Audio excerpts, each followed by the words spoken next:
warahmatullahi wabarakatuh. Kembali berjumpa dengan saya, Hersman Punarif dari Forum News Network.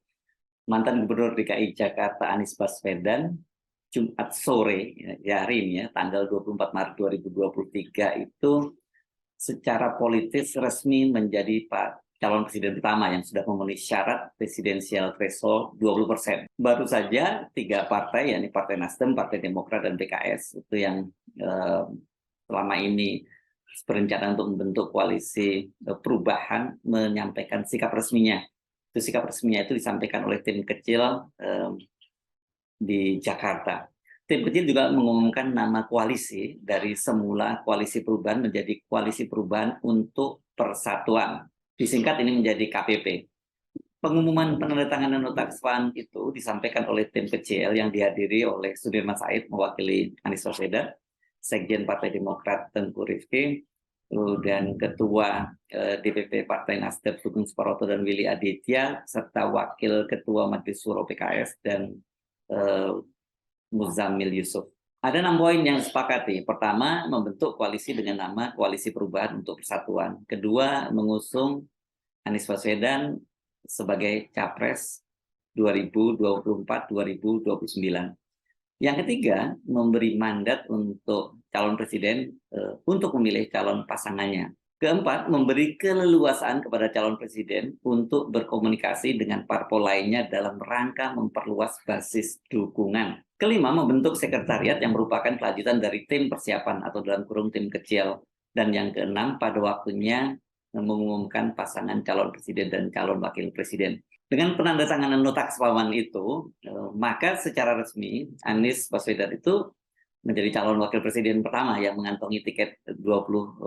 Ini sesuai dengan syarat presidensial threshold yang ditentukan dalam undang-undang ya.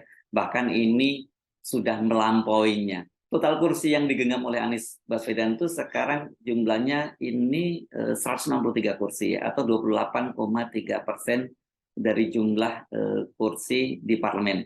Ini terdiri dari Partai Nasdem 59 kursi, Partai Demokrat itu 54 kursi, dan PKS 50 kursi. Pengumuman nota kesepahaman itu sekaligus mengakhiri spekulasi politik apakah Anies bakal mendapatkan tiket calon presiden. Karena selama ini terkesan maju mundur. Sebelumnya memang dikabarkan sudah 2 partai yang menandatangani nota kesepahaman itu. Yang paling pertama adalah Nasdem ditandatangani langsung oleh Surya Paloh. Yang kedua itu Partai Demokrat ditandatangani oleh Agus Harimurti Yudhoyono selaku Ketua Umum Partai Demokrat. Dan baru yang terakhir PKS. Nah, PKS itu menandatanganinya itu pada Rabu malam ya, ketika ini kita mengawali bulan Ramadan. Mengapa kemudian PKS yang paling terakhir? Ini bukan berarti ada persoalan yang mengganjal di antara PKS dengan beberapa poin itu. Lebih pada persoalan teknis, karena beberapa waktu yang lalu kan waktunya itu nggak pernah matching ya, karena Anies Baswedan itu melakukan kunjungan ke luar negeri, ke Australia, dan ketika dia kembali dia langsung melakukan kunjungan juga ke Jawa Timur, sementara Presiden PKS Ahmad Saiku itu juga punya jadwal perjalanan ke luar maupun ke dalam negeri, dan baru tadi Rabu malam itu kemudian bisa bertemu dan menandatangani kesepakatan. Karena nota kesepahaman ini harus ditandatangani bersama Ketua Umum Partai dengan Anies Baswedan langsung. Dan terlambatnya nota kesepahaman inilah yang kemudian membuat orang berspekulasi ini jangan-jangan masih ada handicap ya di antara partai-partai koalisi ini. Isu yang paling menonjol adalah siapakah yang bakal menjadi calon wakil presidennya. Sejak semula Nasdem menyerahkan kepada Anies Baswedan, dan ini tentu saja karena secara tidak langsung walaupun bukan kader Nasdem, karena Nasdem tentu dia yang pertama kali mendeklarasikan Anies Baswedan, tapi tentu tidak elok kalau kemudian Nasdem juga memberikan preferensi siapa calon wakil presiden yang akan digandeng oleh Anies Baswedan. Tetapi kalau kita melihat, ya kita menyimak pembicaraan di kalangan para petinggi Nasdem itu memang ada tendensi itu mereka menginginkan agar Anies Baswedan itu berpasangan dengan Khofifah Indar Parawansa sebagai pasangannya ini Gubernur Jawa Timur. Pertimbangannya saya kira masuk akal. Kenapa? Karena asumsinya selama ini Anies Baswedan itu lemah di basis-basis terutama basis kalangan Islam seperti Nahdien gitu, dan juga di kalangan nasionalis. Sementara Khofifah Indar Parawansa ini selain Gubernur Jawa Timur, dia juga merupakan Ketua Muslimat, ini ya organisasi wanitanya NU. Jadi NU-nya tidak diragukan lagi dan diharapkan kalau kemudian Khofifah yang digandeng, maka dia bisa menjadi gerbong yang menarik gerbong Nahdien ke gerbongnya Anies Baswedan. Tapi perkembangan terbaru kan ternyata kita juga kemarin menyimak ternyata sudah ada gerbong baru nih, tokoh-tokoh NU yang bergerilya untuk cari dukungan Anies Baswedan di kalangan NU. Dan yang terakhir kemarin kan kita menyimak bagaimana pertemuan Anies Baswedan dengan mantan Ketua Umum PBNU Said Agil Sirot, dan secara walaupun tidak menyatakan dukungannya, tetapi bahasa yang disampaikan oleh Said Agil Sirot itu mendukung Anies Baswedan. Bagaimana dengan PKS? PKS sejak semula mengusulkan beberapa nama dan kemudian mengerucut pada nama mantan Gubernur Jawa Barat Ahmad Heriawan, atau sering dipanggil Kang Aher. Tapi ini PKS kelihatannya tidak akan memaksakan.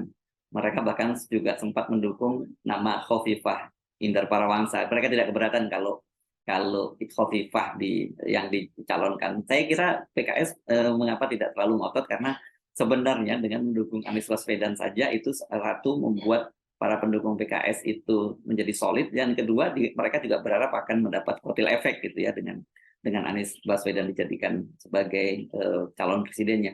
Sementara Demokrat itu mengharapkan yang jadi calon wakil presiden adalah ketua umumnya AHY Agus Harimurti. Wajar dong kalau Demokrat juga menginginkan itu, karena memang di antara dua partai itu saya kira di antara tiga partai yang tidak paling kecil mendapat kotil efeknya kalau mencalonkan Anies Baswedan sebagai calon presiden itu Demokrat. Dengan AHY dicalonkan sebagai calon wakil presiden, maka mereka berharap ada kotil efek yang diperoleh oleh Demokrat. Namun kelihatannya dengan penandatangan nota kesepahaman itu mereka semua ini menyingkirkan ego masing-masing, menyingkirkan rintangan siapa yang akan jadi cawapres, dan mereka sepakat sudahlah semuanya diserahkan kepada Anies Baswedan. Dan yang paling penting nanti pokoknya sekarang yang paling penting adalah resmi dulu Anies sebagai calon wakil presiden, siapa calon wakil presidennya akan bisa dibicarakan nanti itu. Keputusan menyingkirkan hambatan utama siapa sebagai calon wakil presidennya itu selain kemudian juga bisa melewati barrier untuk 20% tadi, itu secara taktis dan strategis juga itu menguntungkan bagi Anies Baswedan dan juga koalisi. Karena dengan begitu kan mereka sebenarnya bisa menunggu siapa yang akan jadi kompetitornya. Kalau terlampau cepat Anies mengumumkan calon wakil presidennya, ini juga nggak strategis dan juga tidak cukup taktis. Ini dalam bahasa Ketua DPP Partai Nasdem Sugeng Suparwoto, ya mereka menunggu siapa dulu, toko sebelah juga belum tahu siapa yang akan diusung gitu ya. Itu toko sebelah itu maksudnya mereka yang akan menjadi kompetitor partai-partai lain ya. Sugeng Suparwoto benar, karena sampai saat ini selain Anies Baswedan belum ada satupun capres itu yang mengantongi tiket pencapresan, atau kalau kita balik, belum ada partai lain yang mengumumkan siapa yang akan menjadi calon presiden dan wakil presidennya. Baru seperti Partai Gerindra yang memutuskan bahwa Prabowo Subianto yang resmi akan diusung oleh Gerindra untuk menjadi calon wakil presiden. Tapi sampai sekarang ini mereka juga belum memenuhi mengantongi tiket 20% presidensial threshold. Sesungguhnya Gerindra ketika itu sudah mengantongi ya ketika dia berkoalisi dengan PKB. Ya, ini kan Gerindra ini yang menjadi pemenang kedua Pileg itu mengantongi 78 kursi ya, dan PKB itu 58 kursi. Jadi total berapa di 136 kursi. Sudah lebih dari 115 kursi, sudah lebih dari 20% kursi di parlemen yang menjadi syarat untuk presidensial threshold. Namun kan kelihatannya sampai sekarang itu Prabowo belum sah dengan pencalonan dia bersama Caimin ya sebagai ketua umum PKB. Karena kalau PKB tentu menginginkan Caimin sebagai calon wakil presidennya. Bahkan tanda-tandanya kalau kita menyimak pernyataan dari Wakil Ketua Dewan Pembina Partai Gerindra Hasim Joyo Hadikusumo, yang ini adalah adiknya Prabowo Subianto, dia menyatakan kalau mau berpasangan dengan Caimin maka sudah sejak tahun lalu mereka mengumumkan pencapresan itu. Dan nama Caimin ini semakin menjauh ketika nama Ganjar Pranowo itu dimunculkan oleh Presiden Jokowi sebagai yang akan diduetkan bersama Prabowo. Ini ada Prabowo, Ganjar, kira-kira begitu yang akan dicalonkan, dan ini begitu mendengar bahwa akan ada wacana memasangkan Prabowo Ganjar, Caimin langsung menyatakan bahwa koalisinya dengan Gerindra bubar gitu ya. Jadi boleh dikatakan sampai sekarang memang Pak Prabowo belum mengantungi tiket untuk pencapresan. Dia baru modalnya yang dimiliki adalah 78 kursi perolehan suara Gerindra pada Pileg 2019, dan ini tentu saja tidak memenuhi syarat ya. Koalisi lain apa? Ya ini koalisi Indonesia Bersatu. Ini koalisi yang paling awal dibentuk, tapi sampai sekarang juga nggak jelas. Ini terdiri dari Golkar, PAN, dan P3.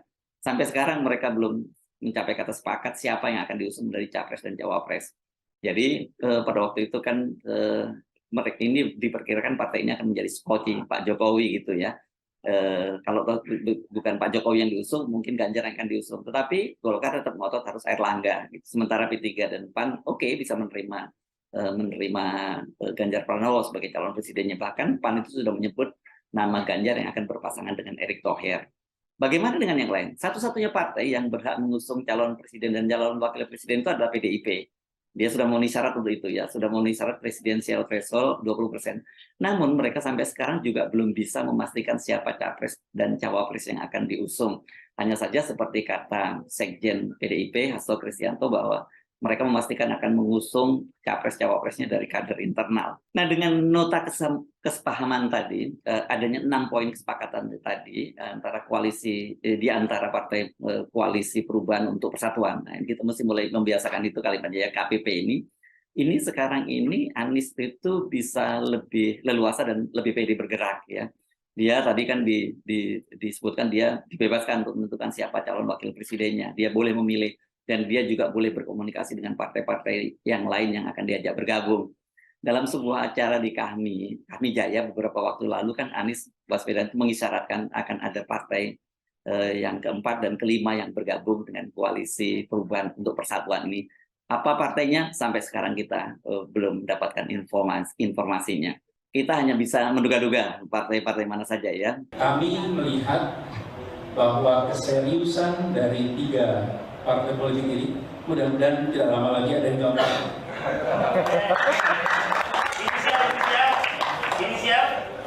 Kita biasa kerja selesai baru pengumuman. Bukan pengumuman pesta pora nggak jadi barang.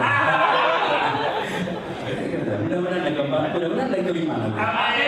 Nah, perkembangan terbaru dari KPP ini tentu saja ini menjadi menarik dan membuat eskalasi politik akan semakin meningkat, dan tentu saja ini pasti melegakan dong buat para pendukung dari Anies Baswedan.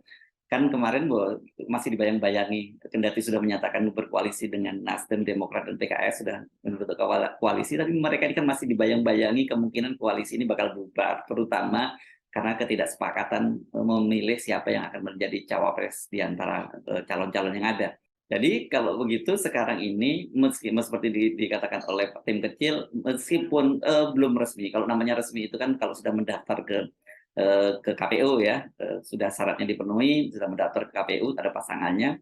Tetapi setidaknya dengan nota kesepahaman yang ditandatangani oleh ketua umum dari 3 partai Nasdem, Partai Demokrat, dan Partai Keadilan Sejahtera, maka bolehlah disebutkan seperti dikatakan oleh Sugeng Suparwoto tadi bahwa secara politis Anies sudah secara resmi menjadi capres 2024-2029. Saya Herfun Arif, sampai jumpa lagi. Wassalamualaikum warahmatullahi wabarakatuh.